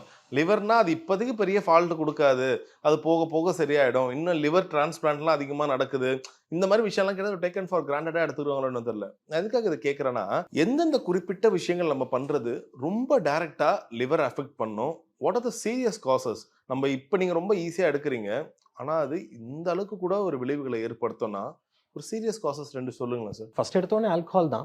ஆல்கஹால் எல்லா பக்கம் தான் இருக்கு, நம்ம எல்லா கடையும் எடுத்து முடியும்னு சொல்ல வரல. அதுவும் அதே மாதிரி தான், இடம் பொருள் லெவல் தான். எவ்வளோ டோஸ்ல குடிக்கிறாங்க, எவ்வளோ ஃப்ரீக்வன்சி, அதை எப்படி எடுத்துக்கிறாங்கன்றதுல ஒரு வித்தியாசம் இருக்கு. First alcohol, second unnecessary medicines. Sorry to interrupt, I ask about alcohol. ஏன்னா லிவர்னு சொன்னோன்னே அதை பற்றி கேட்காம இருக்க முடியல. இதுல 2-3 வெரைட்டி சொல்லுவாங்க. சில பேர் வந்து they'll take beer. என்னன்னு கேட்டா ஆல்கஹால் குடிச்சா தானே லிவருக்கு இருக்கு. இதெல்லாம் வந்து லைட் ட்ரிங்க், இது வந்து லைட் லிக்விட், அது பெருசா அஃபெக்ட் ஆகாது. இன்னும் இது வந்து ஒரு கியூரியாசிட்டியில கேட்குறேன். நிறைய பயங்கரமான இந்த மது பிரியர்கள் என்ன பண்ணுவாங்க, they don't mix the drink. அவங்களுக்கு அந்த பூஸ்அப் இன்னும் அதிகமாகும்னு சொல்லிட்டு அவங்க அப்படியே ராவான இது குடிப்பாங்க. இப்படி குடிக்கும் போது அது இன்னும் பெரிய ஒரு அஃபெக்ட் ஏற்படுத்த வாய்ப்பு இருக்கா? கண்டிப்பா இருக்கு. இப்போ நீங்க ஜிம்முக்கு போறீங்க, ட்ரெயினர் வந்து இந்தாங்க இந்த 25 கிலோ டெட் லிஃப்ட்டை தூக்குங்க, இந்த 50 கிலோ தூக்குங்கன்னா உடனே தூக்கிட மாட்டீங்க இல்லையா? ஒரு வார்ம் அப்னு ஒன்று இருக்கும், அப்புறம் ஒரு சின்ன சின்ன எக்ஸசைஸ் கொடுப்பாங்க. அதே மாதிரி தான் உள்ளுறுப்புகளும். லிவரும் ஆல்கஹாலை டீடாக்சிஃபை பண்ணி வெளியில தண்டுறதுக்கு ஒரு டைம்னு ஒன்று இருக்கு, ஒரு டோஸ்ன்னு ஒன்று இருக்கு. ஒரு மிலிட்ரி மேன் வந்து டெய்லி ஒரு 30 ml மட்டும் டின்னருக்கு அப்புறம் குடிக்கிறாரு அப்படின்னா, ஒரு ஸ்லோவாக ஒரு 1 hour 1.5 hours சிப் பண்ணி குடிக்கிறாருன்னா may not be that big deal. வேற நம்ம யங்ஸ்டர்ஸ் ஒரு பார்ட்டி பண்றாங்க, அதுவும் வாரத்தில் 3 நாள் பண்றாங்க, சாப்பிட்டுட்டா போதை ஏறாது, சாயங்காலம் போய் நல்ல வெறும் வயிற்றுல குடிச்சிடலாம், கடன்னு குடிச்சிட்டா அப்படி நல்லா தலைக்கேறிடும், அதுக்கப்புறம் சாப்பிடலாம் அப்படின்னு வச்சிருப்பாங்க. அந்த 2 ட்ரிங்கிங் பேட்டர்ன் நடுவில் பார்த்தீங்கன்னா பெரிய டிஃபரன்ஸ் இருக்கு. You are overloading the liver. For example, இந்த யங்ஸ்டர் இவ்வளோ தூரம் குடிக்கிறது வந்து just like going to gym and then directly lifting 50 kg weight மாதிரி தான். லிவர் அதை தாக்கு பிடிக்க முடியாது. உள்ள நிறைய ப்ராசஸ் நடக்குது, நிறைய கெமிக்கல்ஸ் வேணும். அந்த கெமிக்கல்ஸ் வேலை பார்க்கறதுக்கு ஒரு டைம்ன்றது ஒன்று வேணும். அதில் எவ்வளோ ஒரு டிராஃபிக்கில் நீங்கள் அனுப்புறீங்கன்றதும் ஒன்று இருக்குது. இவ்வளோ குடிச்சதுக்கப்புறம் அதுவே ஒரு எம்டி கேலரி ஆல்கஹால், அதை டீடாக்சிஃபை பண்ணவே லிவரால் திக்கி திணறிட்டு இருக்கும்போது அது வந்து ஃபேட்டாகவும் கன்வெர்ட் ஆகிறது மட்டும் கிடையாது, அசிட்டால்டிஹைட் அடெக்ஸ் அப்படின்ற பாய்சனாக கன்வெர்ட் ஆகி உங்கள் லிவரையும் டேமேஜ் பண்ணும், இப்போ கணையத்தையும் பேங்க்ரியாஸையும் டேமேஜ் பண்ணிட்டு இருக்கும். அந்த மாதிரி இருக்கும்போது பிரெயினும் அதோட கான்ஷியஸ்னஸை சரியாக ஒரு அசஸ்மெண்ட் கெப்பாசிட்டி இழந்துடும். அப்போ தான் பசிக்க ஆரம்பிக்கும்.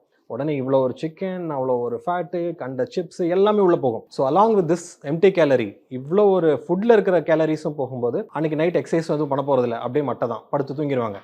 ஸோ என்டையர் அமௌண்ட் ஆஃப் அந்த அளவுக்கு ஒரு கேலரி போய் லிவரில் போய் ஃபேட்டாக தான் உட்கார போகுது. அந்த ராங் பேட்டர்ன், அந்த எப்படி ட்ரிங்க் குடிக்கணும் அப்படின்றதை புரிஞ்சுக்காம இருக்கிறதும் ஒரு மெயின் ரீசன் தான் இந்த ஆல்கஹால். அது வந்து ஜஸ்டிஃபை பண்ணிக்கிறது தான் வந்து ஆல்கஹால் ட்ரிங்கிங் பேட்டர்ன். ஸோ மது பிரியர்கள் வந்து they do something call justification.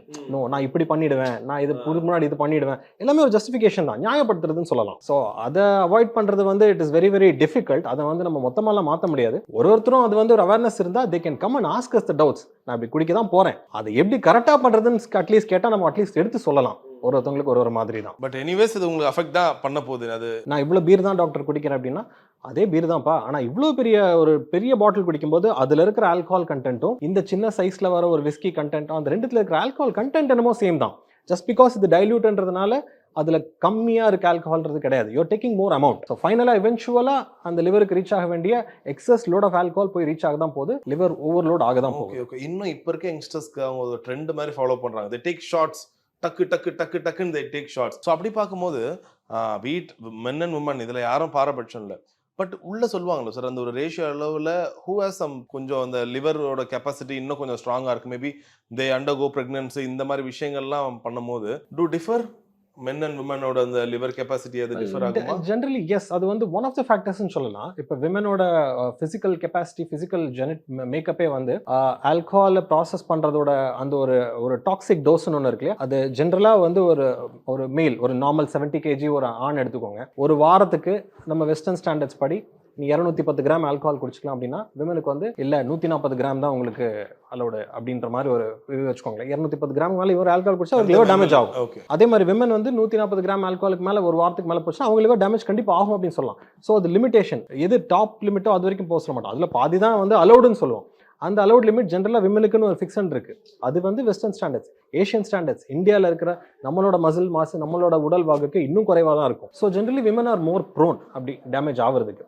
அது ஒன் ஆஃப் த ஃபேக்டர் தானே தவிர இன்னும் நிறைய ஃபேக்டர்ஸ் இருக்குது. அதெல்லாம் நம்ம ஒரு பேஷண்ட்டுக்கு டெஸ்ட் பண்ண முடியாது. நீங்கள் உங்கள் ஃப்ரெண்டோட வரீங்க, நானும் குடித்தேன், எனக்கு ஃபேட்டி லிவர் வந்துருச்சு, உனக்கு வரலையே அப்படின்னா நான் அதுக்கு பதில் சொல்லுவேன், ஏங்க அவரோட ஆல்கஹால் டீஹைட்ரஜனேஸ் வந்து வேறு டைப்பாக இருக்கும், உங்களோடது வேறு டைப்பாக இருக்கும், அவரோட ஜெனட்டிக் மேக்கப் வேறு தான் இருக்கும், உங்களோட வேறு மேக்கப்பாக இருக்கும். அதை டெஸ்ட் பண்ணி சொல்லுங்களேன் அப்படின்னா கமர்ஷியலி வயபிள் சீப்பான டெஸ்ட் நம்மகிட்ட கிடையாது. அதெல்லாம் ரிசர்ச் பர்பஸில் போய்டும். எல்லாருக்குமே நம்ம டெஸ்ட் பண்ணி உங்களோட பாடி பேட்டர்னில் இவ்வளோ இருக்குது, நீங்கள் இப்படி குடிச்சிக்கலாம், நீங்கள் இவ்வளோ டோஸில் குடிச்சிக்கலாம்னு சொல்கிற அளவுக்கு நம்ம இன்னும் ஸ்ட்ரீம்லைன் ஆகலை. அது வரைக்கும் ஸ்ட்ரீம்லைன் ஆகாத வரைக்கும் stay away from the harmful எஃபெக்ட்ஸ்ன்னு மட்டும்தான் நம்மளால சொல்ல முடியும். இப்போ எனக்கு என் கேமராமேனுக்கு இருக்கிற ஒரு விஷயம் எனக்கு இருக்காது, எனக்கு இருக்கிறது உங்களுக்கு இருக்காது. ஆனால் இப்போ இருக்க காலகட்டத்தில் எல்லாரையும் சோஷியல் மீடியாவில் உட்கார வச்சு, இப்போ நானே கூட உங்ககிட்ட கேட்குறேன், சார் லிவருக்கு வந்து பெஸ்டான ஒரு 10 ஃபுட்டு சொல்ல போறோம், சொல்லுங்க சார். காஃபி இதுக்கு நீங்க எவ்வளவு கொடுப்பீங்க? இதுக்கு நான் 2 தான் கொடுப்பேன், 3 தான் கொடுப்பேன், 4 தான் கொடுப்பேன்றாங்களே, அவங்களுக்கு நீங்க என்ன கொடுப்பீங்க? ஒன்றும் தர முடியாது ஆக்சுவலா. First of all we are not dietitians, அது ஒன்று. ஓகே. அண்ட் செகண்ட், ஒரு பேஷண்ட்டுக்கு ஒரு காஃபி இவ்வளோ குடிக்கிறாரு, இன்னொரு பேஷண்ட் இவ்வளோ குடிக்கிறாங்க அப்படின்றப்போ அதை குடிச்சதுக்கு அப்புறம் அவரோட விளைவு என்னன்றதை நம்ம திருப்பி ஒரு தடவை உட்காந்து பேசினா தான் தெரியும். ஒரு மருந்து சீட்டு எழுதி கொடுத்துட்டு இதை சாப்பிட்டு லைஃப் லாங் ஒன்று இனிமேல் பார்க்க மாட்டேன் அப்படின்ற மாதிரி கிடையாதுங்க. இப்போ ஒரு அட்வைஸ் உங்களுக்கு கொடுக்குறேன்னா திருப்பி நீங்க வரும்போது தான் தெரியும், ஓ நம்ம சொன்னது கரெக்டா இவருக்கு பொருந்துச்சா இல்லையா அப்படின்றது. சோஷியல் மீடியால ஆகட்டும், ஜெனரல் அட்வைஸ்ல ஆகட்டும், நான் இப்படி உங்களுக்கு வச்சு ஒன்று சொல்லிட்டேன்னா திருப்பி நீங்க என்கிட்ட வந்து சொல்ல போறது இல்லை. நான் சொன்ன அட்வைஸ் உங்களுக்கு கரெக்டா ரீச் ஆகி அது நீங்க ஃபாலோ பண்ணதுனால எஃபெக்ட் குட்டா இருந்ததா இல்லையான்னு திருப்பி எனக்கு ஒரு ஃபீட்பேக் வரப்போறது இல்லை. So that's why meeting with doctor is so different from taking advice from ChatGPT or social media. Okay. You are not giving that feedback. திருப்பி உங்களோட பதில், உங்களோட உடலோட எஃபெக்ட் என்னன்றது உங்களுக்கு ரீச் ஆகுது. ஓகே, இது நான் ஏன் மென்ஷன் பண்ணி கேட்கறேன்னா, இப்போ கரண்டா வந்து நிறைய இன்ஃப்ளூயன்சர்ஸ் கட் ஹெல்த் பத்தி பேசுற டாக்டர்ஸ் வந்து அதிகமாயிட்டாங்க. யார் எவர்னே தெரியாது, அவங்க வந்து ரேட் பண்ணிட்டு இருப்பாங்க. சில பேர்லாம் சொல்லுவாங்க, இந்த வந்து ஜிம்முக்கு போறோம்னு ஆப்பிள் எடுக்கலாமா, ஆப்பிளுக்கு நான் 10க்கு 0 தான் கொடுப்பேன், ஏன்னா அது வந்து வெயிட் அதிகப்படுத்தணும். ஆப்பிள் இஸ் எவ்வளவு குட் சோர்ஸ் ஆஃப் இது, ஆனா அவங்க அதுக்கு 10க்கு 0 கொடுக்கணும், நம்ம இவங்களுக்கு தான்டா 0 கொடுக்கணுன்ற போல மனசுல தோணுது. இது எப்படி இருக்குன்னா, எப்படி வேணா யார் வேணா இன்ஃப்ளூயன்ஸ் பண்றாங்க.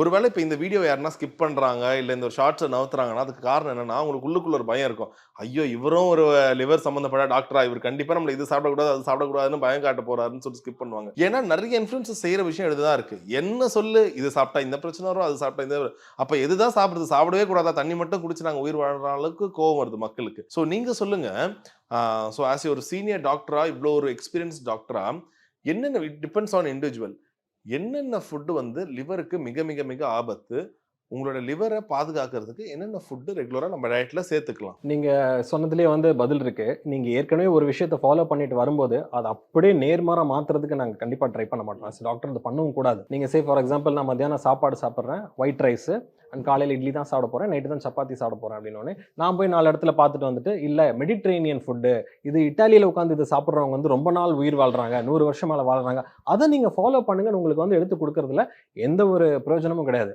அது இன்ஃபேக்ட் முட்டாள்தனம். ஏன்னா நம்ம சின்ன வயசுலேருந்து வளர்ந்தது, நம்மளோட உடல்வாகு, நம்ம இங்கே லோக்கலாக என்ன கிடைக்குது, நம்ம வீட்டில் என்ன செய்ய முடியும், அதில் தான் நம்ம சின்ன சின்ன சேஞ்சஸ் சொல்ல முடியுமே தவிர, எடுத்த உடனே அப்படியே நேர்மாறாக புதுசாக ஒன்று கொண்டு வந்து துணிக்க முடியாது. அப்படி பண்ணால் வச்சுக்கோங்களேன், மேக்ஸிமம் ஒரு 3 மாதம் எடுப்பீங்களா, 6 மாதம் எடுப்பீங்க, அதுக்கு மேலே சஸ்டெயின் பண்ண முடியாது. உங்கள் உடம்பு அது வேணான்னு தள்ளி தான் போடும். சே ஃபார் எக்ஸாம்பிள், ஆக்டர்ஸே வந்து 6 பேக் வைக்கிறாங்க, எல்லா படத்துலையும் 6 பேக் வச்சிடறாங்களா? கிடையாது. நம்ம ஊரில் வைக்கிறவங்க, இப்போ ரீசெண்டாக ஃபேமஸ் ஆக்டர்ஸே வைக்கிறாங்கன்னா அடுத்த படம் அடுத்த வருஷம் பார்த்தா அவங்களுக்கு ஒரு தொப்பை தான் இருக்கும். அவங்க சொல்லுவாங்க, நான் ரொம்ப கஷ்டப்பட்டு பண்ணேன், இது இத்தனை மணிக்கு எந்திரிச்சு ஜிம்முக்கு போனேன். அதுக்கெல்லாம் கஷ்டப்படணும். நீங்கள் கஷ்டப்படாமல் பண்ணணும்னா நீங்கள் கொண்டு வர அந்த டயட்டில் சின்ன சின்ன சேஞ்சஸ் தான் நான் சொல்ல முடியும். 2 கப் ரைஸ் எடுக்கிறீங்க, அதில் கொஞ்சம் குறைச்சிக்கோங்க. 3 இட்லி சாப்பிட்றீங்கன்னா ஒரு 2 குறைச்சிக்கோங்களேன். கொஞ்சம் நேரம் கழிச்சு கொஞ்சம் பொறுமையாக மென்று சாப்பிடுங்க. இந்த மாதிரி ஒரு சின்ன சின்ன சேஞ்சஸ் சொல்லலாம். I can't change entirely. நீங்கள் வந்து நான் மத்தியானம் நான் செட் மீல்ஸ் எடுத்துக்கிட்டேன், no don't do, take this salad, quinoa, இந்த மாதிரிலாம் எடுத்துக்கோங்க நான் சொன்னால் அதில் வந்து அவர் என்ன சொல்கிறது, ஒரு காமன் சென்ஸ் அங்கே கொஞ்சம் மிஸ் ஆகுது. But can you suggest some food, கொஞ்சம் ஈஸி ஃபுட்டாக நீங்கள் சொன்னீங்கன்னா அது நம்ம ரொட்டீனில் ஃபாலோ பண்ணுறதுக்கு ஈஸியாக இருக்கும்னு நினைக்கிறேன். ஏன்னா நிறைய பேர் என்ன சொல்லுவாங்க, நம்ம ஃபுட் ஏதாவது சொல்லும் போதில் ஓகே டேக் சம் ப்ரொக்கோலி, பசங்க சொன்னால் தக்காளி வேணால் கேள்விப்பட்டிருக்கேன், ப்ரொக்கோலிக்கு நான் எங்கே சார் போகிறது, கொஞ்சம் இது எல்லாமே ரிச் ஃபுட்ஸாக இருக்குது. I want you to tell ஏதாச்சும் கொஞ்சம் ஈஸியாக ரெகுலராக நம்ம சாப்பிட்ற ஃபுட் தான். இன்னும் சில ஃபுட்டு வந்து நம்ம ரெகுலராக சின்ன வயசுல இருந்தெல்லாம் கொடுத்துருப்பாங்க, ஆனால் காலப்போக்கில் அதெல்லாம் வழக்கொழிஞ்சு போயிடுச்சு. ரெகுலராக இந்த ஒரு ரெட் ரைஸாக இருக்கட்டும், அதெல்லாம் இந்த ஒரு ராகி சம்மந்தப்பட்ட கேழ்வரகுலாம் பெருசாக ஃபுட்டில் ஆட் பண்ண மாட்டாங்க. எனக்கு அந்த மாதிரி ஏதாச்சும் ரெகுலராக எல்லாருமே சாப்பிடக்கூடிய ஃபுட்டு சஜஸ்ட் பண்ணுங்களேன். சரி, இப்போ உங்களுக்கு நீங்கள் மத்தியானம் உங்கள் இட்டாலியன் ஃப்ரெண்ட் வராரு, ஆப்பர்ஜீன் வித் ஒரு பெஸ்டோ எடுத்துன்னு வராரு. அப்புறம் உங்களோட ரீசெண்ட்லி நாலேஜ் அக்வயர் பண்ண இன்னொரு ஃப்ரெண்டு வந்து ஒரு grill chicken full of proteins and வந்து ஒரு செலரி அதை எடுத்துன்னு வராரு. உங்கள் அம்மா வந்து கொஞ்சம் ஒயிட் ரைஸும் வித் ஒரு சொரக்கா கூட்டு, அப்புறம் கொஞ்சம் சூட்டாப்பழம் இந்த மாதிரி கொடுத்து அனுப்புறாங்க. தயிர் இருக்கு ஃபார் ப்ரோபயோட்டிக், அப்படியே கொஞ்சம் ரசம் குடிச்சுக்கப்பா டைஜஷன் நல்லா இருக்கும் அப்படின்னா, I would ask you to follow your அம்மாஸ் advice. Because அது என்னன்னா, அது உங்கள் பாடி வந்து நீ ஃபாலோ பண்ணது. அதுவே உங்களோட ஏஜ் வந்து 25 அப்படின்னா நல்லா சாப்பிடுங்கன்னு சொல்லலாம். 40 ஆயிடுச்சா, அம்மா கொடுக்குற அந்த ரைஸோட அமௌண்ட் மட்டும் லைட்டாக கம்மி பண்ணிக்கோங்க. அந்த கூட்டு, சொரக்கா, அவரக்காய், பாவக்காய், வாட் எவர் இட் இஸ், இதெல்லாம் தான் நம்ம ரெகுலராக கிடைக்கிறது. நம்ம ரெகுலராக நம்ம ஊரில் கிடைக்கிறதுலேயே சாப்பிட்டாலே வந்து போகிறோம். எக்ஸ்ட்ரா ஆபர்ஜீன் ஆர் ப்ரோக்கோலி புதுசாக கொண்டு வந்து இம்போர்ட் பண்ணி சாப்பிட்றதுல பெருசாக வந்து நல்லதாக இருக்கலாம். பட் ப்ராக்டிகாலிட்டின்னு பார்த்தீங்கன்னா கொஞ்சம் கஷ்டம் தான். இது எல்லாருமே நம்ம எல்லாருக்கும் வச்சிடணும். நம்ம எல்லாம் குப்பன் சுப்பன் எல்லாருக்கும் போயிட்டு broccoli is very good for you, நீ சாப்பிடு அப்படின்னா அவர் அப்படின்னு பாரு, அந்த மாதிரி தான். ஸோ நீங்கள் என்ன உங்கள் லஞ்ச் பாக்ஸ் எடுத்துகிட்டு வந்திருக்கீங்களோ அதில் என்ன நல்ல விஷயம்னு சொல்கிறேன், அந்த நல்ல விஷயத்த கொஞ்சம் அதிகப்படுத்திக்கோங்க.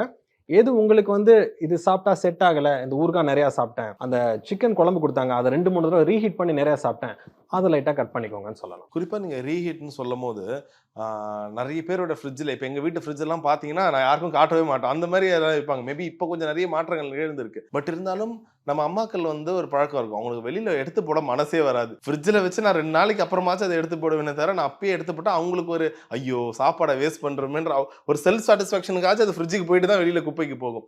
ஸோ அப்படி பார்க்கும்போது நிறைய பேர் வீட்டில் வந்து ஒரு சாம்பார் வைக்கிறாங்கன்னு, என்னோட ரொம்ப க்ளோஸ் ஃப்ரெண்ட் ஒருத்தாங்க, அவங்களுக்கு வந்து சாம்பாரும் ரொம்ப பிடிக்கும். எப்பவுமே அவங்க வீட்டு ஃப்ரிட்ஜில் சாம்பார் இருக்கு. என்ன சாம்பார் வைக்கிறேன்னா அடுத்த நாள் ஹீட் பண்ணி காலையில தோசைக்கு வச்சுப்போம், இல்லை வச்சு நைட்டுக்கு வச்சுப்போம், அது எப்படி வேஸ்ட் பண்ணுறது, சாம்பாரை போய் வேஸ்ட் பண்ண முடியுமான்னு கேட்பாங்க. ஸோ சாம்பார்னு ஒரு எக்ஸாம்பிளுக்கு தான் சொன்னேன். என்னென்ன ஃபுட்டு வந்து ஃப்ரிட்ஜுக்கு போவே கூடாது, ஐதர் அது இருக்கோ காலியாகலையோ எடுத்து திரும்ப நீ கொட்டிடுங்க, ஃப்ரிட்ஜுக்கு போவே கூடாது அப்படின்னா என்ன சொல்வீங்க சார்? நீங்கள் தண்ணி பேஸ்ட் ஐட்டம் வந்து திருப்பி ரீஹீட் பண்ணுறதுனால ப்ராப்ளம் இருக்க போதில்ல. ப்ரோட்டீன்ஸை வந்து ஒரு தடவைக்கு மேலே ரீஹீட் பண்ணாலே அதோட தன்மை மாறிடும், கோயாகுலேட் ஆகிடும். சே ஃபார் எக்ஸாம்பிள் அந்த சாம்பாரில் ஒரு பகுதி மட்டும் எடுத்து ஹீட் பண்ணி அப்போ சாப்பிட்டு வச்சுருங்க, மறுபடியும் 48 மணி நேரம் கழிச்சு ஹீட் பண்ணாத அதே சாம்பார் ரெஃப்ரிஜரேட் பண்ணி எடுத்து சாப்பிடும்போது அது கெட்டு போயிருக்காது. நீங்கள் ஹீட் பண்ணி கொஞ்சம் வெளியில் வச்சு மறுபடியும் உள்ள வைக்கிறீங்க, மறுபடியும் பண்ணுறீங்க அப்படின்றப்ப அதோட தன்மை மாறிடும். ஒரு ஃபுட்டுக்கு ஒரு எக்ஸ்பைரி டேட் இருக்கும் இல்லையா? Say for example fried rice, அதை வெளியில் ஏற்கனவே ஃப்ரை பண்ணி கோயாகுலேட் பண்ணிட்டீங்க, நீங்கள் மறுபடியும் அதை உள்ள ஃப்ரிட்ஜில் வச்சு ரீஹீட் பண்ணும்போது அதில் வந்து ஃபுட் பாய்சனிங் வரதுக்கு உண்டான சான்சஸ் கொஞ்சம் அதிகமாக இருக்கும். Same thing applies to egg, paneer, இந்த மாதிரி ஐட்டம்ஸ் எல்லாம். வேற சால்டட் ஐட்டம்ஸ், ப்ரிசர்வேட்டிவ், நம்ம ஊரில் உப்பு இல்லையா, ஊறுகாலாம் வச்சு தானே சாப்பிட்றோம். நம்ம ஊரில் வெஸ்டர்ன்ஸை சொல்லி யூஸ் இல்லை, நம்ம ஊரில் ஊறுகாய் இருக்குது. ஊறுகாய் is salted item, pickled item, அதெல்லாம் ப்ரிசர்வேட்டிவ்னு சொல்லுவோம். ஸோ அது வந்து ஃபுட்டு ரொம்ப நாளைக்கு இருக்கும். அதை வச்சு சாப்பிடும்போது கொஞ்சம் எடுத்துக்கலாம், அமௌண்ட் இவ்வளோ தான் நம்ம எடுப்போம். அதை நிறையா சாப்பிடும்போது அது கண்டிப்பாக குடலை பாதிக்கும். அதே மாதிரி ஒரு எக்ஸ்பைரி டேட்டை ஃபாலோ பண்ணுற கான்செப்டும் நமக்கு இல்லை. எல்லா ப்ராடக்ட்ஸும் ஃபுட்டில் ஃப்ரிட்ஜில் வச்சுட்டு இருக்க முடியாது. நீங்கள் எல்லாத்துக்குமே பார்க்குறீங்களா, ஓ இது எக்ஸ்பைரி டேட் எவ்வளோ இருக்குது, இந்த மெடிசனுக்கு எவ்வளோ இருக்குது. அதே மாதிரி நீங்கள் வீட்டில் செய்கிற ஃபுட்டுக்கும் ஒரு எக்ஸ்பைரி டேட் இருக்கும். நீங்கள் சார் முட்டை அந்த மாதிரி தான், முட்டையெல்லாம் திருப்பி வச்சு ரீஹீட் பண்ணி சாப்பிட்டு இருந்தீங்கன்னா கண்டிப்பாக ஃபுட் பாய்சனிங் வரதான் போகுது. பிரியாணி அதே கான்செப்ட் தான். பிரியாணியே ஏற்கனவே ரொம்ப நேரம் குக் ஆனது, அந்த சிக்கன்லாம் ஏற்கனவே ஆல்ரெடி ரொம்ப நேரம் வெந்துருச்சு. நீங்கள் அதை வச்சு 2-3 நாள் சாப்பிட்டீங்கன்னா கண்டிப்பாக ப்ராப்ளம் தான். ஃப்ரோசன் ஃபுட்டுக்கும் ஃப்ரெஷ் ஃபுட்டுக்குமே உங்களுக்கு வித்தியாசம் இருக்கு இல்லையா? நீங்கள் எங்கேயோ போகிறீங்க, மதுரை சைட் போகிறீங்க, வஞ்சரம் மீன் கேட்குறீங்க, அது ஃப்ரீசரில் வச்சு அங்கே போய் வந்து அதை சாப்பிட்றதுக்கும் நீங்கள் ஃப்ரெஷ்ஷாக காசிமேடில் போய் அன்றைக்கி வாங்கி அந்த வஞ்சரம் ஃப்ரெஷ்ஷாக பறித்து சாப்பிட்றதுக்கும் ரெண்டுத்துக்குமே வித்தியாசம் இருக்குது. So same concept applies to your frozen food, refrigerated food also. முடிஞ்ச அளவுக்கு ரெஃப்ரிஜரேட்டட் ஃபுட்டை தவிர்த்துக்கிறது பெஸ்ட்டு தான். இப்போ இருக்க நிறைய குழந்தைகள் வந்து இந்த ஒபிசிட்டியால் பாதிக்கப்படுறாங்க. அதுக்கு காரணம் என்னன்னா, ஒரு காலத்துலலாம் 5 ரூபா 10 ரூபா பாக்கெட் மணியாக கிடைக்கிறதே பெரிய விஷயம். இப்போ அவங்களுக்கு வந்து அது 10 ரூபா தெரியாது, அவங்களுக்கு அது ஒரு லேஸாவோ பிங்கோவாவோ அதுதான் கணக்கு தெரியும். ஸோ இதை ஈஸிலி ஸ்பெண்ட். இப்படி கடைக்கு போகிறாங்களா 10 ரூபாய்க்கு ஒரு சிப்ஸ், இங்கே வராங்களா 20 ரூபாய்க்கு ஒரு சிப்ஸ், they eat Pringles, அதாவது 110 ரூபா 130 ரூபாய்க்கு கூட சிப்ஸ் வாங்கி சாப்பிட ஆரம்பிச்சிட்டாங்க. இது எந்த அளவுக்கு ஒரு பெரிய பின்விளைவுகளை ஏற்படுத்தும்? Does it cause fatty liver to even children, sir? Of course, kids are childhood obesity has a huge relevance in future disease. இப்போ நிறைய ஸ்டடீஸ்ன்னு நீங்கள் பார்த்தீங்கன்னா, இல்லை நிறைய எக்ஸ்பீரியன்ஸ் பீடியாட்ரிஷியன் கேட்டிங்கன்னா, சின்ன வயசுலேருந்தே ஒபீஸாக இருக்கிற குழந்தைங்க ஃபியூச்சரில் வந்து chance of getting a diabetes or fatty liver is comparatively higher தான். அவங்க எல்லாம் சேஃபாக முடிச்சுக்கலாம், இப்போ அப்புறமா எக்ஸசைஸ் பண்ணி குறைச்சிக்கலான்றத விட அந்த ஒரு அவங்களோட டிசிப்ளின் லைஃப் ஆரம்பத்துலேருந்தே வரலாட்டி அது மாறிடுது. எக்ஸாம்பிள் இந்த சிப்ஸே எடுத்துக்கலாம். மாதத்துக்கு ஒரு தடவை சிப்ஸ் வாங்கி கொடுத்து அந்த ஒரு கொஞ்சோண்டு சாப்பிட்றதுல அகைன் பெருசாக ஒன்றும் ஆக போகிறதுல அவர் body has excellent fighting power, அதை மேனேஜ் பண்ணிக்கணும். அவர் body has excellent detoxifying power, அந்த கெட்ட பதார்த்தங்களை வெளியில் தள்ளிடும். ஆனால் நீங்கள் தினமும் கொடுத்தீங்கன்னா அதில் இருக்கிற சால்ட்டு, அதில் இருக்கிற ஆயில், ஃப்ரைட் ஐட்டம்ஸ் ஓவர்லோடு தான் ஆக போகுது. ஸோ பிங்கோ ஒரு நாளைக்கு சாப்பிட்டுக்கிறேன், அடுத்த நாள் நான் வேற பிராண்டில் அப்படி மாறி போகும்போது அந்த குழந்தைங்களுக்கு எடுக்கிறது நாம தான். ஏன்னா அவங்க அழுவாங்க, கேட்பாங்க அப்படின்றதுனால நம்ம கொடுத்துட்றோம். இன்ஸ்டட் இல்லை நான் வீட்லேயே ஏதாவது சுட்டு தரேன், நான் வீட்லேயே ஒரு வடகம் வறுத்து தரேன், நான் வீட்லேயே வந்து ஏதாவது இந்த ஒரு பொட்டேட்டோ ஃப்ரெஷ்ஷாக கட் பண்ணி ஏர் ஃப்ரையரில் போட்டு இதை கொடுக்குறேன், இதுவும் கிறிஸ்பாக தான் இருக்கும், இதை சாப்பிடு, சும்மா சாதாரண சால்ட் மட்டும் போடுறேன், இந்த மோனோசோடியம் குளுட்டமேட் இருக்கிற மாதிரி ப்ரிசர்வேட்டிவ் உள்ள உடம்புக்கு கெடுதலான ஒன்று அந்த மாதிரி மிக்ஸ் எதுவும் நான் போட்டு தரல அப்படின்றப்ப தட் இஸ் குட். அதுவும் கிறிஸ்ப் தான், அதுவும் ஃப்ரைடு தான், பட் ஹார்ம்ஃபுல் கண்டென்ட்டோட அந்த amount of harmful contents are very less. நீங்கள் ஒரு டெட்ரா பேக் ஐட்டம்ஸ் அதுக்கு போகும்போது ஹார்ம்ஃபுல் கண்டென்ட்டோட டோசேஜ் வந்து கன்சிஸ்டண்ட்டாகவே நீங்கள் கொடுத்துட்ருக்கீங்க, கன்சிஸ்டண்ட்டாக அது பர்சிஸ்டண்ட்டாகவும் இருக்குது, டெய்லியுமே போகுது அப்படின்றப்ப that becomes harmful later in life. In fact நிறைய சின்ன வயசுல வந்து நம்மளுக்கு வயிறு வலிக்கிறனால வயிறு வலிக்குதுன்னு ஸ்கூல் லீவ் போடுறதுக்காக நிறைய காரணம் சொல்லுவாங்க. எங்க வீட்டுலலாம் அப்படின்னா சொன்னமே நாமக்கட்டிலாம் போடுவாங்க, வயிற்றுல நாமக்கட்டிலாம் போட்டு ஸ்கூலுக்கு அனுப்புன காலம்லாம் இருக்கு. ஆனா இப்போ வந்து பாத்தீங்கன்னா பசங்க ஈஸியா லீவ் போடுறாங்க. அதை தாண்டி உண்மையிலே உங்களுக்கு வயிறு வலி வந்து அப்பப்போ நிறைய குழந்தைகளுக்கு பார்க்க முடியுது. அதுக்கு காரணம் ஒரு ஃபுட் பாய்சனாக இருக்கலாம், ரெகுலராக அவங்க எடுக்கிற ஃபுட் எது வேணா இருக்கலாம். இன்னொரு பெரிய காரணம் வந்து தே டோன்ட் கோ ரெகுலராக அந்த காலையில் மோஷன் போகிற பழக்கம் நிறைய குழந்தைங்களுக்கு இல்லாமல் போயிடுச்சு. நிறைய பேர் ஸ்கூலுக்கு போயிட்டு வந்து ஈவினிங் அது பெருமையாக சொல்லுவாங்க, என் பையன் காலையிலலாம் போக மாட்டான், ஸ்கூலுக்கு போயிட்டு வந்து தான் போவான். ஸோ இந்த மாதிரி ரெகுலராக அந்த பவல் ஆக்டிவிட்டி வந்து நம்மளுக்கு லிவரையோ இல்லை கட் ஹெல்த்தையோ பாதிக்குமா சார்? இது நாட் ஒன்லி ஃபார் கிட்ஸ், நான் பெரியவங்க எல்லாரையுமே கேட்குறேன். நிறைய பேருக்கு அந்த ரெகுலரான ஒரு காலையில மோஷன் போற பழக்கமே அந்த ரொட்டீன் மாறுது.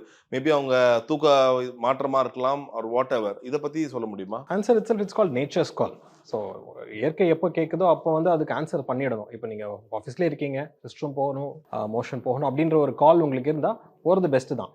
அதை வந்து நம்ம கண்டிப்பாக ஃபோர்ஸ் பண்ணி காலையில் போயிடணும் அப்படின்னு திணிக்கவும் கூடாது. ட்ராவலிங் இந்த நேரத்தில் என்னால் ரெஸ்ட் ரூம் யூஸ் பண்ண முடியாதுன்றப்ப அதை கண்ட்ரோல் பண்ணுறோம் இல்லையா, தட் பிகம்ஸ் அ ப்ராப்ளம். அப்போ தான் வந்து லாங் டர்மாக மலச்சிக்கல், கான்ஸ்டிபேஷன், க்ரானிக் கான்ஸ்டிபேஷன் வரதுக்கு அது ஒரு வழியாக இருக்கும். அதே மாதிரி அந்த controlling the nature's call, motion போகணும்னு நினைக்கிறோம், யூரின் போகணும்னு நினைக்கிறோம், கண்ட்ரோல் பண்ணும்போது that's when the adolescent boys or girls urinary tract infection வருது, appendicitis வருது, இந்த மாதிரிலாம் நடக்கும். அதனால தான் வீட்டில் நம்மளை வளர்க்கும் போது நம்மளை காலைல எழுந்திரிச்சோன்னே இப்படி ஏதாவது கொஞ்சம் வெதுவெதுப்பான தண்ணி குடிச்சிட்டு எக்ஸசைஸ் பண்ணிட்டு அன்னைக்கு காலைல போயிடு அப்படின்னு சொல்றதுக்கு ரீசன் ஒரு டிசிப்ளின் அண்ட் ஹேபிட் ஃபார்மிங்காக அதை காலையில் முடிச்சுட்டா rest of the day stress free அப்படின்றதுனால அது ஒரு கொண்டு வந்தாங்க. இன்ஃபேக்ட் நான் நிறைய ஆக்டர்ஸ் கிட்ட அது மாதிரி இன்டர்வியூ எடுக்கும் போது சம் பீப்புள் சே, சார் பயங்கரமா உடம்புலாம் இருக்கு, அந்த ஆக்டர் எப்படி சார் அவர் நல்லா பண்ணாரு, பட் இருந்தாலும் கொஞ்சம் உடம்பு டக்குன்னு எடுத்ததுக்காக ஸ்டெராய்ட்ஸ் எடுத்துக்கிட்டாங்க, டேக் நிறைய இந்த ப்ரோட்டீன் சம்மந்தப்பட்ட இதெல்லாம் எடுத்தா அவங்களுக்கு லிவரே பாதிச்சு தெரியுமாப்பா, லிவரே போயிடுச்சுப்பா, இப்படிலாம் சொல்லும்போது அவ்வளோ பயமா இருக்கும்.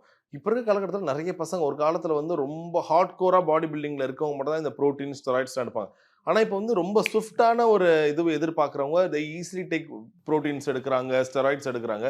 ஸ்டெராய்ட்ஸ் கூட செகண்ட் வைக்கலாமே, வே ப்ரோட்டீனோ இல்லை ஜென்ரலாக நிறைய ப்ரோட்டீன் எடுக்கிறது லிவரை பாதிக்குமா? இல்லை, இப்போ அந்த ஆக்டர் எடுத்தாங்கன்றீங்க, அவருக்கு அது வர்த்து எடுத்தாரு, நம்ம பண்ணால் வர்த்தான்னு கேட்கணும். இந்த ஒரு படத்தில் ஒரு ஹீரோ வந்து ஹீரோயினுக்கு ரொம்ப நேரம் ட்ரை பண்ணுறாரு, கடைசியில் கிடைக்கும் வர்த்து. காமெடின்னு ட்ரை பண்ணால் கிடைக்குமா? கிடைக்காது. ஸோ அதே மாதிரி தான் ஆக்டர் ட்ரை பண்ணான்றக்காக நீங்கள் போய் you want to take this way protein, body building, அதோட எண்ட் ரிசல்ட் நீங்கள் என்ன அச்சீவ் பண்ண போகிறீங்க? Is it giving you something worth அப்படின்றப்போ இல்லை அப்படின்னா then that is not the correct way. இல்லை, என்னோட ஹெல்த்துக்காக நான் எடுத்துட்டேன், எனக்கு பார்க்கறதுக்கு நல்லா இருக்கணும், எனக்கு 6 பேக் வேணும், நான் ஹெல்த்தியாக இருக்கணும் அப்படின்னா அதுக்கு தான் ஹெல்த்தி வேன்னு ஒன்று இருக்குது. அதில் நீங்கள் இந்த ப்ரோட்டீன், எக்ஸ்ட்ரா ப்ரோட்டீன் இதெல்லாம் வந்து ஷார்ட்கட்ஸ் தான். எஸ்பெஷலி ஸ்டீராய்டெல்லாம் very much a shortcut. It will damage your body. Yes, அது நடக்கிறது தான். ப்ரோட்டீன்ஸ் வேணுன்றக்கா ப்ரோட்டீன் பவுடர் எடுக்கிறது, again it's a processed form. ஏன் அதுக்கு பதிலாக பன்னீர் எடுங்க, முட்டை வெள்ளைக்கரை எடுங்க, அதில் இல்லாத ப்ரோட்டீன்ஸா? why don't you just naturally cook your proteins, take it in a fresh form rather than depending on something more. Having said that, அதை வந்து எல்லாருக்குமே அதை ஸ்டாப் பண்ணிடுங்க, அந்த டப்பாலாம் விற்க வேணாங்க. நான் that's not what you trying to tell. அதை எடுக்கும்போது சிலருக்கு ப்ராப்ளம் வரும், சிலருக்கு ரொம்ப கேஸியாக இருக்கும், காற்று வந்துட்டே இருக்கும், வயிறு உப்புசமாக இருக்கும், சிலருக்கு செட் ஆகாது, சிலருக்கு டயரியாவே இருக்குது. அவங்க எங்ககிட்ட வரும்போது we tell them, you know what, this is the reason. இது உங்களுக்கு ஹார்ம் உண்டாக்காத வரைக்கும் நோ ப்ராப்ளம், பட் ஒன்ஸ் உங்கள் பாடியை போட்டு அதை வறுத்து எடுக்குதுன்னா better to stop. And finally இப்போ இந்த லிவர் பிரச்சனைக்கு வந்து நிறைய விதமான சொல்யூஷன்ஸ் தேடுறாங்க, இதெல்லாம் பண்ணுறாங்க. இன்ஃபேக்ட் இப்போ உங்களை மாதிரி ஒரு எக்ஸ்பீரியன்ஸான டாக்டர்ஸ் கிட்ட அதிகமாக வர கேஸ் எது சம்மந்தப்பட்டு இருக்குன்னு தெரிஞ்சுக்கலாமா? இந்த ஒரு கட் ஹெல்த், லிவர் இப்போ அதிகமாக இது சம்மந்தப்பட்டு இந்த குறிப்பிட்ட ஏஜில் இருக்கவங்க அதிகமாக வராங்க. ஸோ இது கொஞ்சம் அலார்மிங் ஃபேக்டராக இருக்குன்னா வாட்ஸ் தட் சார்? பேசிக்காக ஸ்ட்ரெஸ்ஸு அண்ட் ஒரு ஒர்க்கு அண்ட் பர்சனல் லைஃப் மூணுமே வந்து தப்பாக தான் இருக்கும். இந்த மூணுமே தப்பாக இருக்கும்போது டிசிப்ளின் நேச்சுரலாக போயிடும். அண்ட் அஞ்சாவது விஷயம், சாப்பாடும் கரெக்டாக டயத்துக்கு இருக்காது. இப்போ ஒரு பேஷண்ட் வரும்போது இன்னைக்கு வாமிட் வர மாதிரி இருக்குது, வயிறு எப்போ பார்த்தாலும் உப்பிட்டே இருக்குது, எதை சாப்பிட்டாலும் செட் ஆகலாம் பாரு, அவர் தூக்கம் கரெக்டாக இருந்திருக்காது, ஒர்க் ஸ்ட்ரெஸ்ல இருந்திருப்பாரு, ஒரு டெட்லைன் இருக்கும், அந்த ஒர்க் முடிக்கிறதுக்கே நைட் 8 மணி ஆகிடும், அதுக்கு மேலே ஒரு கால்ஸ் இருக்கும், அதுக்கப்புறம் டின்னர் 10 மணிக்கு சாப்பிட்ருப்பாரு, அப்படியே போய் தூங்கிடுவார், அதில் நெஞ்செரிச்சலாக இருக்கும், டைஜஸ்டாக எடுக்காது. அடுத்த நாள் எந்திரிக்கும் போது அவ்வளோ ஒரு லேக் ஆஃப் ஸ்லீப், ஒரு புவர் குவாலிட்டி ஆஃப் ஸ்லீப் வச்சுட்டு அடுத்த நாள் நார்மலாக சாப்பிட்ற ஃபுட்டும் மறுபடியும் டைஜஸ்ட் ஆகாது. இது ஒரு சைக்கிளாக போயிட்டே இருக்கும். அவர்கிட்ட நான் சொல்லுவேன், இதை நீங்கள் கட் பண்ணிக்கலாமே, இது கொஞ்சம் அப்படி மாற்றிக்கலாமே அப்படின்னா, ஆப்ஷன் இல்லை டாக்டர், இப்படி தான் இதுதான் ஒர்க்கு, இப்படி தான் இருக்க முடியும். ஸோ அவங்க என்னென்னா அவங்களுக்கே தெரியும் அவங்களால அதை மாற்றிக்க முடியலன்ற அந்த ஒரு கண்டிஷனில் அவங்க வச்சுடுறாங்க. ஸோ அதுதான் மோஸ்ட் ஆஃபன் நாங்கள் ஃபேஸ் பண்ணுற ஒரு ஸ்ட்ரகிள். ஒரு பேஷண்ட்டை ட்ரீட் பண்ணுறதுக்கு அசிடிட்டிக்கு மாத்திரை எழுதலாம் கேட்கும், ஆனால் எத்தனை நாள் நாங்களும் எழுதுவோம்? நீங்களாம் உங்களை பார்த்து மாற்றிக்கிற வரைக்கும் ஹோலிஸ்டிக்காக லிவர் மட்டும் நான் ட்ரீட் பண்ண முடியாது, கட்டை மட்டும் ட்ரீட் பண்ண முடியாது. பாடி மொத்தம் மைண்ட் பாடின்னு தான் சொல்லுவோம். கட் பிரெயின் ஆக்சஸ், பிரெயின் சரியில்லாட்டி கட்டும் அஃபெக்ட் ஆகும் பிகாஸ் ஆஃப் ஸ்ட்ரெஸ் ஹார்மோன்ஸ். அதை ஹோலிஸ்டிக்காக பார்க்கல, பேஷண்ட்டுக்கு அதை சொல்லி அவங்க மாற்றிக்கல அப்படின்றப்போ ரிப்பீட்டடாக எனக்கு வந்து ஃபீஸ் கட்டிட்டு இருக்க வேண்டியது திருப்பி. நீங்கள் 10 மணிக்கு சாப்பிட்றத பற்றி பேசுறீங்க, நம்ம பசங்க 3 மணிக்கு பிரியாணி சாப்பிட்டு விடிய காலையில் 5:30 மணிக்கு தவா கறி சாப்பிட்டு போய் படுக்கிறாங்களே, அதெல்லாம் வருஷத்துக்கு ஒரு தடவை நியூ இயருக்கு பண்ணியிருக்கீங்க அப்படின்னா ஓகே, வாரத்துக்கு ஒரு தடவை பண்ணுறீங்கன்னா டபுள் நாட் ஓகே. நீங்கள் விவசாயியெல்லாம் இவ்வளோ ஒயிட் ரைஸ் தான் சாப்பிட்றாங்க, ஆனால் நிறைய வேலை பார்த்துருவாங்க. இன்ஃபேக்ட் நீங்கள் போய் வயலில் பார்த்தீங்கன்னா எல்லாருக்கும் 6 பேக் கூட இருக்கும். அவங்களுக்குலாம் எங்கே ஃபேட்டி லிவர், எந்த ஃபேட்டி லிவர் டிசீஸ் இருந்தது, இல்லை எந்த ப்ரோட்டீன் பவுடர் எடுத்தாங்க. ஸோ அதுதான் சொன்னேன், நம்ம ஊரில் இருக்கிற ஃபுட்டே நமக்கு நல்ல ஹெல்த்தியாக தான் இருக்குது. அதை புரிஞ்சுக்கிட்டு அதை எடுத்து நம்ம பாடிக்கு நம்ம அடாப்ட் பண்ணிக்கிறதுல நம்ம வந்து கொஞ்சம் ஒத்துக்க மாட்டேங்கிறோம்னு நினைக்கிறோம். ஐ திங்க் அது நம்மளோட ஃபுட்டை கொஞ்சம் தாழ்த்திக்கிறது கொஞ்சம் தப்பா இருக்கு. இதுவே நீங்க ஜப்பான், கொரியாலாம் பார்த்தீங்கன்னா அவங்க ஃபுட்டு அவங்க கலாச்சாரம் அவங்க மெயின்டைன் பண்ணியிருக்காங்க. நம்ம வந்து நம்ம கலாச்சாரத்தை ரொம்ப நாடல, கொஞ்சம் வெஸ்டர்னைஸ்ட் ஆயிட்டோம். அதை கொஞ்சம் கம்மி பண்ணிட்டு நம்மகிட்டே நல்ல விஷயம் இருக்குன்றதை புரிஞ்சுட்டு அதோட டோஸ் அதோட டைமிங்கையும் கரெக்ட் பண்ணிட்டோம்னா will be more healthy. Sir குறிப்பாக இந்த கேஸ்ட்ராலஜின்னு வரும்போது நிறைய பேருக்கு என்ன ஒரு பயம் இருக்கும்னா, போய் வயிற்றுல ஏதாச்சும் பிரச்சனைனா சிடி ஸ்கேன் எடுங்க, எண்டோஸ்கோபி போட்டுருவாங்களோ அப்படின்ற பயத்துல எங்ககிட்ட பாதி பேர் வர மாட்டாங்க. Okay exactly. ஸோ அப்படி பார்க்கும்போது ஐயோ ஸ்கேனோ எண்டோஸ்கோபிக்கு இது போட்டால் நிறைய செலவாகும், செலவாகிறத தாண்டி நம்மளுக்கு இருக்குன்னு சொல்லிட்டு அந்த ஒரு பயத்தை எப்படி ஹேண்டில் பண்ணுறதுன்றாகவே அவங்க இது ஸ்க்ரீனிங்க்கு எதுக்குமே போகாமல் இருப்பாங்க. உண்மையிலே இந்த ஸ்க்ரீனிங் பண்ணால் மட்டும் தான் தெரிய வருமா சார்? ஆரம்ப கட்டத்தில் பிடிக்கணும்னா ஸ்க்ரீன் பண்ணாதான் தெரியும். சரி. அதுக்காக ஒரு 20 வயசுல காலேஜுக்கு போற பையனை கூப்பிட்டு நீ வந்து உங்க கட் ஹெல்த் நல்லா இருக்கான்னு பார்த்துக்கோ, வந்து இதெல்லாம் பார்த்துக்கோன்னு யாரும் சொல்ல போறது கிடையாது. ஒருத்தரும் டெய்லர் மேட் அட்வைஸ் தான் ஃபர்ஸ்ட் வர வைக்கணும். இந்த மாதிரி ஒரு டாக்காக இருக்கட்டும், ஒரு நம்ம சோஷியல் மீடியாவாக இருக்கட்டும், சாட் ஜிபிடியாக இருக்கட்டும், இதெல்லாம் நமக்கு இன்ஃபர்மேஷன் கொடுக்கும். அந்த இன்ஃபர்மேஷனை பார்க்கும்போது ஒருத்தரும் ஒரு மாதிரி எடுத்துக்கிடுவாங்க. ஓ இவ்வளோ விஷயம் இருக்கா, அப்போ போகவே வேண்டாம், நம்ம பேசாமல் வீட்டில் இருந்தால் இதுலேருந்து தப்பிச்சிடலாம். நீங்கள் ஆக்சுவலாக உங்கள் ப்ராப்ளத்தை ஒரு திரை போட்டு மூடி வச்சிடுறீங்க. அது ஒரு செட் ஆஃப் பீப்புள். அதுவும் தப்பு தான். அட் த சேம் டைம் இது இவ்வளோ காஸ்ட்லியான டெஸ்ட்லாம் இருக்குது, இதுக்கு நான் போக மாட்டேன், அதுவும் தப்பு தான் இருக்கும். ஆக்சுவலாக நோகாமல் நோம்பு இருக்க முடியாது. ஒரு பிரச்சனைக்கு தீர்வு வேணும்னா இந்த பர்டிகுலர் டெஸ்ட் இருக்குது, அதை பார்த்தா தான் தெரியும். In fact India is very very convenient place to live. நம்ம காஸ்ட்லி டெஸ்ட் தான் எடுக்கணும் அவசியமே கிடையாது. நம்ம கவர்மெண்ட்லேயும் பாதி இருக்குது. இப்போ காசு இல்லாதவங்களாம் டெஸ்ட் எடுக்க முடியாது. No not at all. அதுக்குன்னு சில இடங்கள் இருக்குது, அவங்களுக்கும் அந்த எக்ஸ்போஷர் வேணும். ஃபேட்டி லிவர் வருது என்ன தான் பண்ணுறதுன்னு கேட்டிங்கன்னா, ஒரு 10 பேர் வராங்கன்னா அட்லீஸ்ட் ஒரு 2 பேருக்கு நாங்கள் ஒரு ஸ்பெஷல் டைப் ஆஃப் ஸ்கேன் சொல்லுவோம். அதில் தெரிஞ்சு போயிடும். பிரச்சனைகள் வெளியில் தெரியறதுக்கு முன்னாடியே அந்த அவங்களோட ஃபேட்டி லிவர் எந்த ஸ்டேஜில் இருக்குது, அதுக்கு நம்ம தான் தீர்வு கொடுக்கணுமா, இல்லை வெறும் ஒரு ஜஸ்ட் லைஃப் ஸ்டைல் மாற்றிக்கோங்கன்னு அட்வைஸ் மட்டும் கொடுத்தா போதுமா நமக்கு தெரிய வரும். அதே மாதிரி தான் வயிறு சம்மந்தப்பட்ட பிரச்சனை வந்துச்சுன்னா எல்லாருக்குமே வந்தோடனே டியூப் போட்டு வயிற்றுக்குள்ள என்ன இருக்குன்னு பார்த்துட மாட்டோம். 20 பேஷண்ட் பார்த்தோன்னா அதில் ஒருத்தரோ 2 பேருக்கு தான் எண்டோஸ்கோப்பே சொல்லுவோம். எடுத்த உடனே அந்த ஒரு டாக்டர்ஸை பார்த்து பயப்படுற ஆட்டிடியூட் வந்து பல ரீசன்ஸ்னு நம்ம சொல்லலாம். அப்படி உங்களுக்கு பயமாக இருந்தால் there is always now it's luxury to have a second opinion. கிடையவே கிடையாது. உங்களுக்கு இது பிடிக்கலையா இன்னொருத்தரை பாருங்க. அப்போ ஃபர்ஸ்ட் சொன்னவர் கரெக்ட் தானே, அவர்கிட்ட போய் திருப்பி கேட்கணும், அந்த அளவுக்கு ஆயிடுச்சு. இப்போ அதை வந்து ஒரு ஆள்கிட்ட பார்த்தது கேட்டால் தான், ஒரு டாக்டரை பார்த்து கேட்டால் தான் தெரியுமே தவிர நீங்கள் ஒரு வெப்சைட்டில் பார்த்து அதை தெரிஞ்சுக்க முடியாது அப்படின்றது தான். ஏன்னா website as I said again அந்த ஃபீட்பேக் லைவாக உங்களை டெய்லர் மேடாக கொடுக்காது. அது ஒன்று மட்டும்தான் என்னோட இதுவாக இருக்கும். Right all it and fantastic sir. That was very neat and ரொம்ப ஸ்ட்ரைட்டான ஆன்சர்ஸாக இருந்துச்சு. மோர் தென் ஏன்னா ரொம்ப காலமாக டாக்டர்ஸ் கிட்ட இது மாதிரி கேட்கும் போது ஒரு சின்ன ஒரு பயத்தோடையே இருக்கும். ஐயோ இது சொல்லிட்டா இவங்களுக்கு அஃபெக்ட் ஆகிடுமோ அவங்களுக்கு அஃபெக்ட் ஆகிடுமோ இதை பார்த்து பயந்துருவாங்களோன்னு. பட் நீங்கள் வந்து லைக் பேலன்ஸ் இது பண்ணுங்க, லிமிட்டோட பண்ணுங்க, உங்கள் உடம்புக்கு எப்படி தேவைப்படுதோ அதுக்கேற்ற மாதிரி பண்ணுங்க. That's really sweet of you. Thank you so much and all the best sir. Thank you so much.